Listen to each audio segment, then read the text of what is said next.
선지자 예수라 하니라. 아멘. 저는 지난주 화요일날 서울시에서 준 재난생활비라는 것을 제로페이 모바일 상품권으로 핸드폰에 받았습니다. 이런 형식의 상품권은 난생 처음 받아봤고 또 사용해야만 하기 때문에 두려움 반 호기심 반 동네 거리를 나갔습니다. 마침 지난 화요일은 선거운동 마지막 날이라 선거 요원들의 그 외치는 소리가 다른 날보다 더 절실하게 느껴지는 그런 때였습니다. 그리고 모 선거 지원 유세 차량에서 흘러나오는 핏발 돋친 확성기 소리가 들립니다.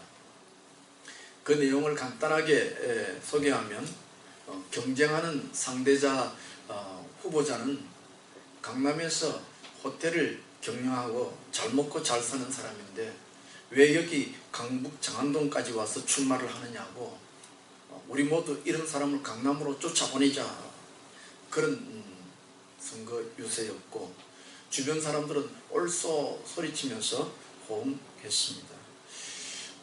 사실 대한민국에서 서울의 시민이 된다는 것만 해도 선망의 대상이 될 수 있을 것인데도 불구하고 그럼에도 불구하고 강북의 일부의 사람들은 강남의 사람들에 대한 어떤 열등감과 불편한 마음이 있는 것 같고 그리고 이런 어떤 마음속의 불편함, 불평등, 열등감 이런 감정이 선거를 통해서 자극적으로 나갈 때에 예상외로 많은 사람들이 거기에 호응하고 마음을 맞추더라 하는 것을 현장에서 보았습니다. 이렇게 생각을 하면서 용기를 내어서 저도 근처 가게에 고개를 들이밀었습니다. 왜냐하면 제로페이 사용하는 걸 처음 해봤기 때문에 어디 사는지도 어떻게 하는지도 모르고 일단 정부에서 준 돈이니까 6월 말 안에 다 쓰라 그러니까 써야 되지 않겠습니까? 그래서 아무 가게나 들러서 집에서부터 가까운 가게 들러서 제로페이 결제가 되느냐고 질문하면 대부분의 이 가게들이 안 해요. 그렇게 냉담하게 반응할 때 저도 모르게 괜히 얼굴이 붉어지고 부끄럽기까지 했습니다. 결국 이곳저곳을 헤매던 끝에 제로페이가 결제되는 빵집을 하나 들렀는데 마침 그 빵집에는 저보다 앞서서 바로 앞에서 결제하는 한 여자분이 있었습니다. 근데 이제 그분은 저는 이제 그 재난 생활비인가 그걸로 하는 제로페이로 결제를 하는데 이분은 돌봄 카드로 아마 결제를 한 모양입니다. 근데 왠지 모르겠어요. 이 돌봄 카드는 아마 지역을 벗어나면 안 되는 모양이죠. 그래서 그 카드가 그 가게에서 결제가 안 되었어요. 그래서 이 여자분이 아주 당황해하면서 가방 속에 그 빵을 넣었던 걸 다 끄집어내어서 다시 진열대에 내어놓고 돌아가는 것을 보면서 바로 뒤에 있는 제가 괜히 마음이 불편하고 염려가 되었습니다. 혹시 나도 빠꾸를 먹으면 어떡하지? 그런 생각이 들었습니다. 왜냐하면 TV에서 여러분 많이 보셨지 않겠습니까?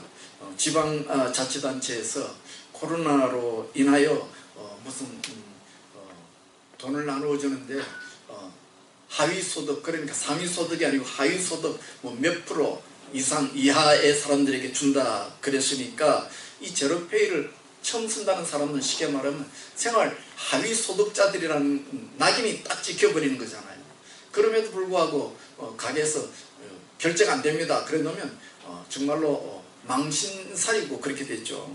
그래서 저도 참 마음이 부끄러웠습니다. 그래서 아예 나갈 때 모자를 푹 눌러 쓰고 마스크를 검은 걸 딱 끼고 이렇게 얼굴을 가리고 갔지만 그럼에도 불구하고 마음이 참 불편했습니다.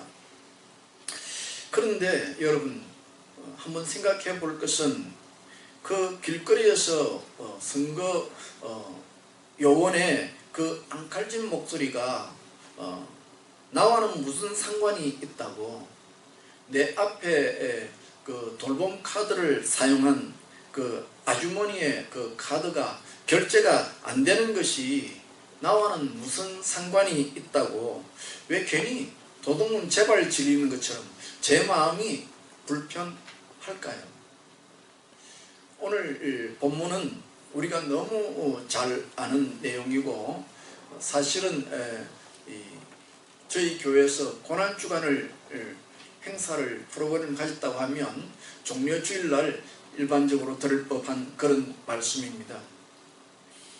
이제 본문을 보면 예수님은 예루살렘에서 십자가를 지시기 위하여 계획을 가지시고 제자들과 함께 갈릴리에서 여리고까지 무려 수백 킬로를 걸어서 왔고, 이제 예루살렘 성 입성을 그저 한 2-3km 눈앞에 두었죠. 넘어지면 코 닿을 때죠.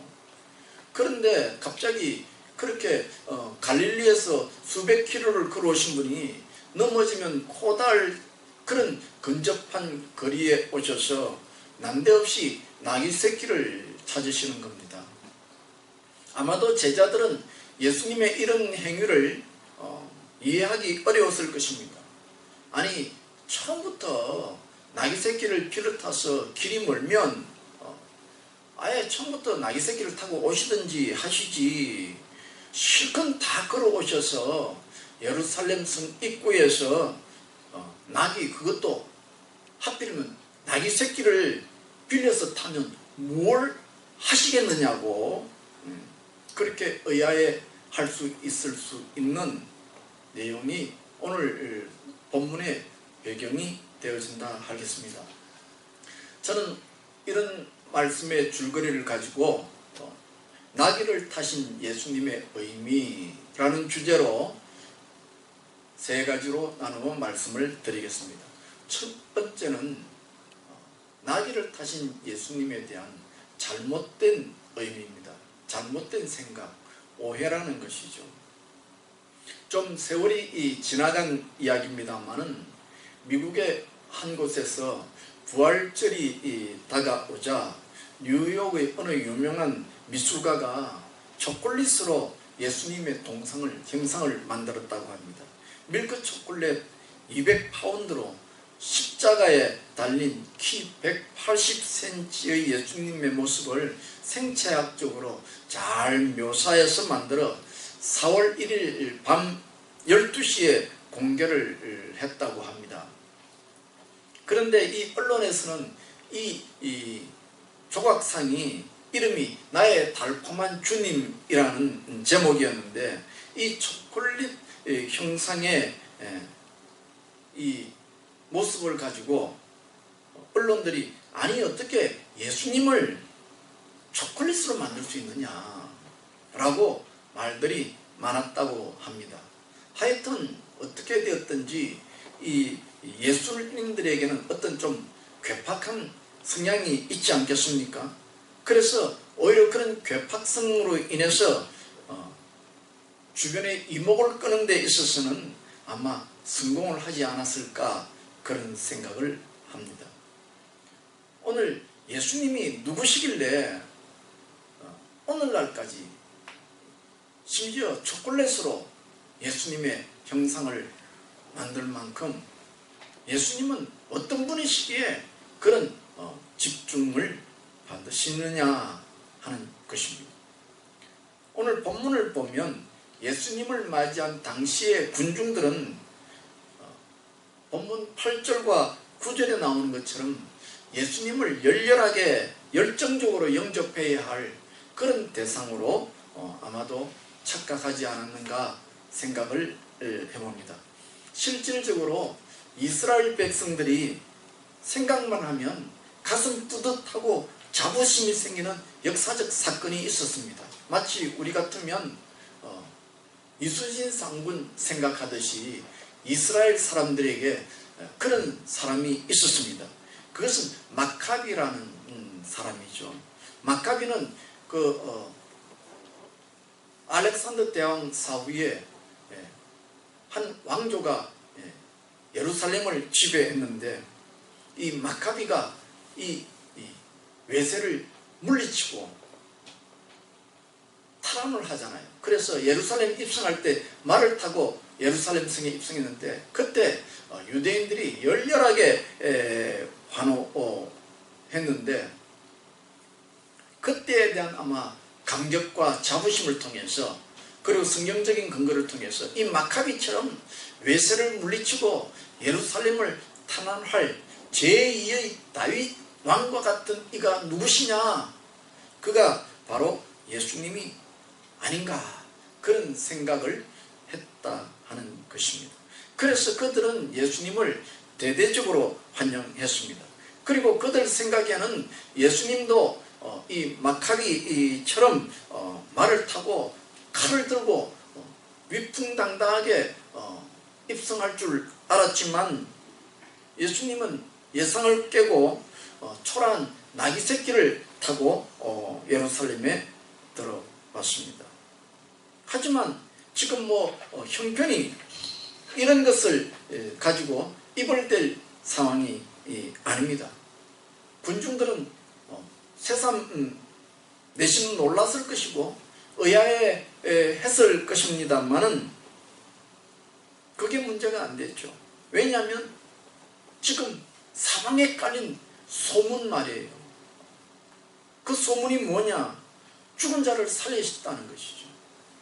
5,000명을 광야에서 기적을 베풀어서 먹이셨다는 것이죠.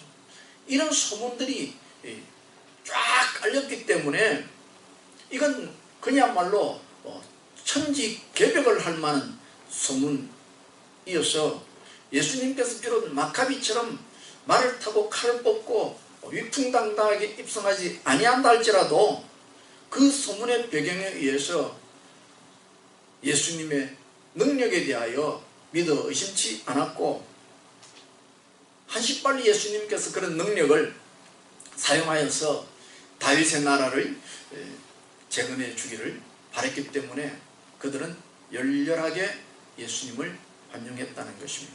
그러나 다 아시는 내용이지만 그것은 그들의 오해에 불과했습니다. 예수님은 그들이 원했던 능력을 전혀 사용하지 않았고 그들의 입장에서 볼 때는 예수님께서는 어떻게 그렇게 무력하고 무능한 사람을 볼 수 있나 싶을 만큼 그렇게 무능했습니다. 그래서 그들이 예수님에 가졌던 그 기대가 한순간에 무너져 버리자 그들은 예수님을 향하여 등을 돌렸고 그 반감에 의하여 예수님을 죽이라고 난동을 피우는 무리가 되어버렸던 것입니다. 사랑하는 성도 여러분, 우리는 예수님을 믿고 찬양합니다. 그러나 예수님을 믿고 경배의 대상으로 생각하는 예수님은 어떤 분이십니까? 내가 예수님을 생각하면서 기대하고 있는 것이 무엇입니까? 그것은 그 당시 예루살렘 주민들처럼 그런 기대를 하고 믿고 의지하는 것은 아니냐 하는 것입니다. 만약에 그렇다고 한다면 여러분들도 언젠가는 예루살렘의 무리들처럼 예수님을 향해서 등을 돌릴지도 모를 일일 것입니다. 물론 여태까지 교회에서 들은 말씀이 있었기 때문에 예수님을 무작정 부인하지 않을지는 몰라도 최소한 예수님을 사랑하는 그 열정은 불이 꺼져버리고 아마도 교회 출석은 심드렁해지지 않을까 그런 생각을 하는 것이죠. 나귀를 타신 예수님에 대한 외적인 의미입니다. 이 나귀를 타신 예수님의 외적인 의미라고 하는 것은 이 사건이야말로 예수님이 십자가에 못 박혀 죽으시기 전에 당신께서 내가 누군가를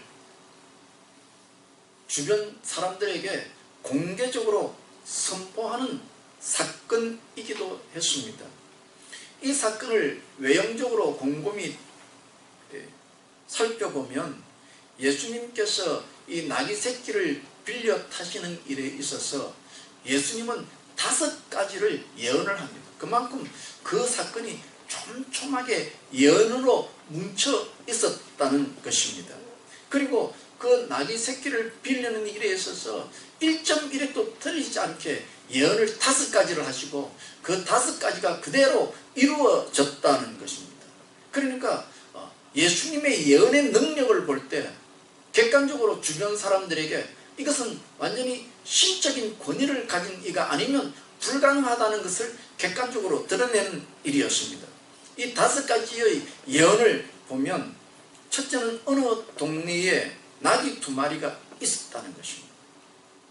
두 번째 예언은 그 2마리가 하나는 어미나귀고 하나는 새끼나귀라는 것입니다. 세 번째는 데려오라고 하면 누군가가 나타날 것이라는 것이고, 네 번째는 왜 가져가느냐 하고 물을 것이고, 5째는 주님이 서시겠다 하면 나귀 주인이 가져가라 할 것이다 하는 것입니다.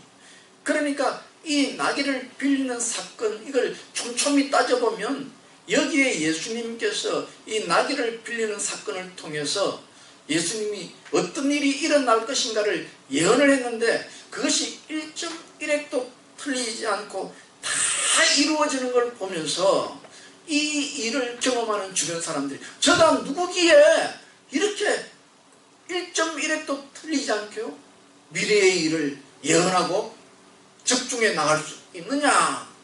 다시 말하면 예수님은 오실 메시아라는 사실을 객관적으로 드러내는 일이라 할 수 있다는 것입니다.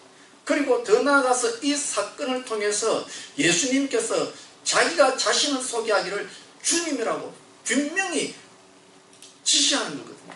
그러니까 굉장히 아주 상징적인 사건이면서도 놀랄만한 사건이죠. 예수님이 자기가 자기를 향해서 로드라고 주님이라고 말하는 본문이 아마 여기가 처음이지 않겠는가, 그렇게 생각이 되는 것이죠. 더 나아가서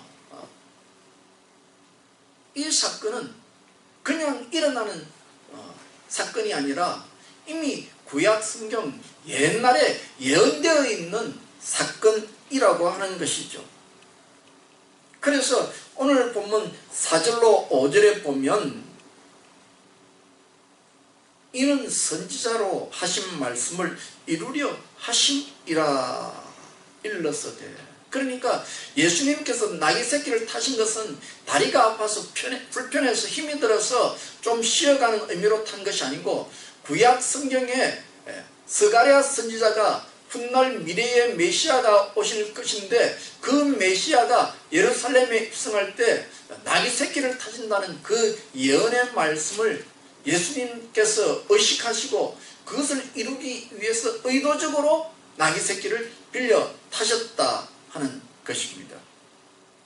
그래서 이 나귀 새끼를 타셨다는 이야기가 사복음서에 빠지지 않고 나오고 있는데, 다시 말하면 이거 뭐냐니까 이 사건을 옆에서 경험한 예수님의 제자들이나 군중들이 이 사건에 대해서 굉장히 놀랐고 모든 사람들이 이 사건에 대해서 충격적으로 받아들였다 하는 사실입니다. 따라서 예수님이 나귀 새끼를 타신 사건의 외적인 의미는 예수님께서 오실 메시아라는 사실을 객관적으로 공히 드러내는 아주 중요한 사건이라 할 수 있을 것입니다. 셋째로 내적인 의미입니다. 속의 의미입니다. 스가랴 선지자가 미래에 오실 메시아를 예언하면서 나귀 새끼를 타실 것이라 예언을 했는데 그 나귀 새끼를 탄다는 의미가 곧 겸손이라고 스가랴서에 기록되어 있습니다.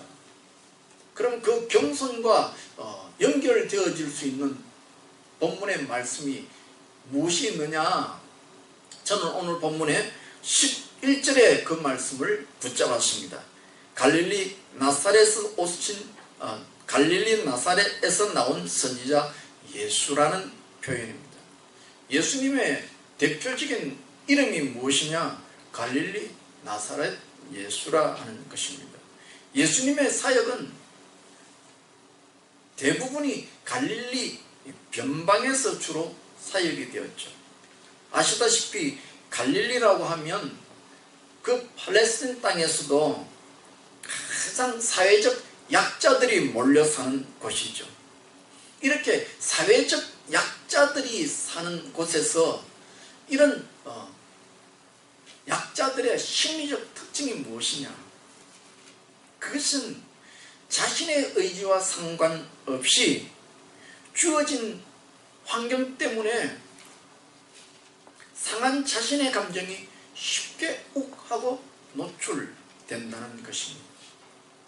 그래서 극소수의 사람이겠지만은 어떤 사람들의 경우에 있어서는 이런 자기가 원치 않는데도 불구하고 자기의 자신이 체면에 깨어지고 부끄러움을 당하고 자존심이 당해서 그래서 속에서 불편한 감정이 욱 올라오는 이런 일들 때문에 인생을 원망하고 스스로 자신의 삶을 파괴해버리는 경우도 없지 않아 있지 않습니까?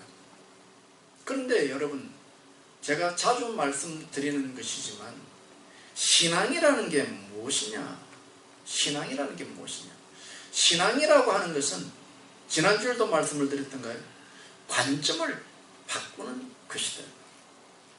사회적으로 불평등하게 여겨지고 사회적으로 열등감이 느껴지고 사회적으로 나의 무력함이 느껴지고 사회적으로 이런 일 때문에 짜증이 일어나는 일들을 영적인 관점에서 보면 오히려 그것이 하나님의 복음을 받아들일 수 있는 절호의 찬스가 되어진다 하는 것입니다. 죄송한 비유가 될지 모르지만 코로나19 바이러스의 특징이 있잖아요.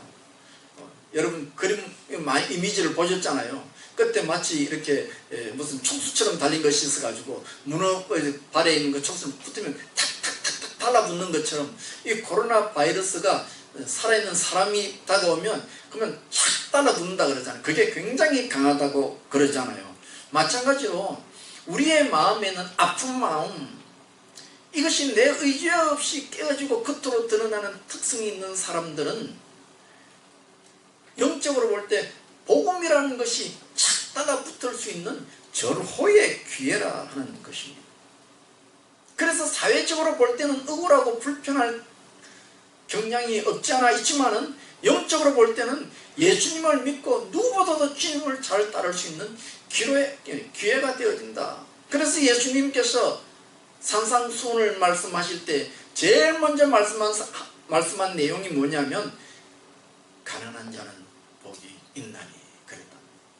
가난하다는 게 사회적으로 어렵고 불편하고 특히 이 돈을 중요시 여기는 자본주의 사회에서 나를 난처하게 만들 수도 있지만은 영적인 면으로 보면 오히려 그것이 전화위복으로 우리 주님을 받아들이고 복음을 받아들이는 데는 더 말할 수 없는 좋은 기회가 되어진다 하는 것입니다. 그러니까 예수님께서 나귀 새끼를 타셨다 하는 말은 다시 말하면 낮아졌다는 상징적인 표현이죠. 겸손이라는 상징적인 표현이죠. 이 말씀은 예수님께서 십자가에 못 박히시기 전에 도둑 시간에 나오는 겸손을 실천하기 위해서 야 너희들도 겸손해라, 교만해지면 안 된다, 겸손한 것이 중요한 것이다, 겸손하게 살아라 하는 것을 보여주기 위해서 도덕을 실천하기 위해서 하시는 것이 아니고 자신의 낮아짐을 통해서 오늘 우리와 같이 연약한 심령들이 복음을 향하여 마음을 열 수 있도록 하기 위해서 예수님은 낮아졌던 것입니다. 그래서 예수님의 사역 당시를 살펴보면 당시에 대표적으로 죄인이라고 칭해진 세리나 창기들에 대해서 단 한 번도 노골적으로 그들이 죄인이라고 손가락질 하지 않았고, 간음한 여인을 향하여 돌로 치라고 말씀하지 않았고, 문둥병 환자를 통하여 부정하다고 멀리 하지 않았고, 오히려 그들을 불쌍히 여기시고 그들을 누구보다도 따뜻하게 품어주었고 치료해 주셨던 것입니다. 인생이라는 것이 그 특징이 자기를 보호하고 방어하는 것이 본능이지 않겠습니까? 그런데 예수님은 자신을 방어하지 않았죠. 왜냐하면 예수님께서 자신의 몸을 방어할 힘이 없어서 어쩔 수 없이 그렇게 비천에 처한 것이 아니죠. 오히려 예수님이 자신을 방어하려면 하늘의 천군천사를 동원해서라도 방어할 수 있지 않았겠습니까? 마태복음이 주제가 천국이니까 천국과 관련지어서 이 말씀을 드린다면, 예수님이 천국을 통치하시는 왕으로 오시는데 그 이유가 하나님의 아들이라는 위치적인 자격 조건 때문에 통치하는 것이 아니고, 마치 재벌 2세 3세기 때문에 아버지를 이어받아서 그냥 그 위치 때문에 회장으로 등극하는 것이 아니고, 우리를 위해서 스스로 낮아지시고 가난을 경험하시고 희생당하신 그것 때문에 천국을 통치하시는 것이고, 그것이 천국 통치의 원리라 하는 것입니다. 사랑하는 성도 여러분, 꼭 아셔야 합니다. 무엇을 알아야 하느냐 하니까, 예수님의 능력은 하나님의 아들이라는 위치적인 자격에서 그 하나님의 능력을 소유한 것이 아니라 하는 것입니다. 예수님께서 우리를 품고 구원하기 위하여 스스로 낮아짐으로, 스스로 무력해지고 십자가를 지심으로 그 운동적인 활동을 통해서 획득한 능력이다 하는 것입니다. 그렇습니다. 우리도 오늘 이 원리를 묵묵히 묵상하시면 하늘의 능력을 함께 누릴 수 있을 것이라 생각합니다. 마치 물리학에서 말하는 것처럼 위치 에너지라는 것은 정적인 에너지잖아요. 높은 곳에 저 강원도 설악산에 흔들바위가 돌 위에 올라와 있어요. 그걸 뭐 위치 에너지라 그러잖아요. 정적인 에너지. 아무 일도 일어나지 않습니다. 어제도 있고 오늘도 있습니다. 4월 1일 날 흔들바위가 떨어졌다는 거짓말이 나돌기도 했지만은 그 흔들바위는 그대로 있습니다. 그런데 그것이 큰 역사를 일으키려면 흔들바위가 그 위에서 굴러 떨어져서 밑으로 내칠 때에, 그때에 큰 에너지를 발생하는 것입니다. 다시 말하면 이 위치 에너지가 운동 에너지로 전환되어질 때, 다시 말하면 내가 사회적으로 가지고 있는 기득권, 사회적으로 가진 높은 위치를 스스로 포기하고 내가 믿음으로 내려놓을 때, 그때 하늘의 능력이라는 에너지가 발생한다는 것입니다. 만일 우리가 예수님의 힘과 능력만을 사모하고 찬양한다면 틀린 말은 아닐지 몰라도, 혹시라도 내 인생에 환난이 찾아오면 내가 환난 당하는데 왜 하나님은 가만히 계시느냐고 하나님을 원망하며 예수님을 믿어도 아무 소용이 없다, 불평하게 될지 모르겠습니다. 저는 코로나19 바이러스로 인하여 오늘 한국 교회들의 형편과 우리 교회 형편을 묵상해 봅니다. 교인들이 안 모인다, 덜 모인다, 그건 둘째고 참으로 수치스럽기 짝이 없습니다. 어제도 교회에 마스크가 1000개가 들어와서 감사한 마음으로 마스크를 용담역에서 나누어 주었습니다. 젊고 빤빤한 아이들은 쳐다보지도 않고 삥 둘러서 가버립니다. 자기도 마스크를 사려면 일주일에 자기 주민번호 뒤에 되는 날 약국 앞에서 줄을 서서 그 마스크를 구입하면 했지, 교회에서 주는 건 죽어도 못 받겠다는 것이죠. 그걸 볼 때 얼마나 수치스럽고 부끄러운지. 이번 이 코로나로 인하여 참 한국 교회에, 교회가 이 사회에 미친 부정적인 영향력은 이로 말할 수도 없고, 저는 이 코로나19를 생각하면서 교회 성도들이 많이 모이게 됐느냐, 결과적으로 안 모이게 됐느냐, 그건 별 문제가 아니고 이 세상 사람들에게 참으로 수치스럽게 됐다, 부끄럽게 되었다, 그것을 자주 묵상합니다. 그리고 지난 날 동안 한국 교회의 제2의 오순절이라는 그런 부흥기를 통해서 한국 교회와 성도들이 얼마나 많이 타성에 빠지고 교만해지고 배가 불렀는지, 혹시 나도 거기에 영향력 속에 있는 것은 아닌지 묵상하게 되었습니다. 그리고 하나님께서 우리나라에 이렇게 코로나19 바이러스를 주신 것은 그의 사랑하는 백성들을 징계를 통해서 겸손하게 만들기 위한 하나의 과정이 아닌가, 그렇게 긍정적으로 생각해 보려고 노력합니다. 만일 여러분들도 저의 이 묵상에 대해서 동의하신다면 남을 원망하고 불평하며 원망과 짜증으로 세월을 보낼 것이 아니라 이번 코로나19 바이러스를 통하여 지난날에 안위했던 삶을 되돌아보며 스스로 겸비의 훈련을 하는 기회로 삼고 신앙인의 참된 정체성을 회복하는 그런 기회로 삼으시기를 예수님의 이름으로 축원합니다. 기도합시다. 하나님 아버지, 감사합니다. 내일이 어떻게 될지, 내일은 확진자가 얼마나 생길지, 정부에서 또 언론을 통해서 4월 말에 있는 황금 연휴를 통하여 코로나19 바이러스가 어디에 불똥을 튈지 염려하는 글들을 보았습니다.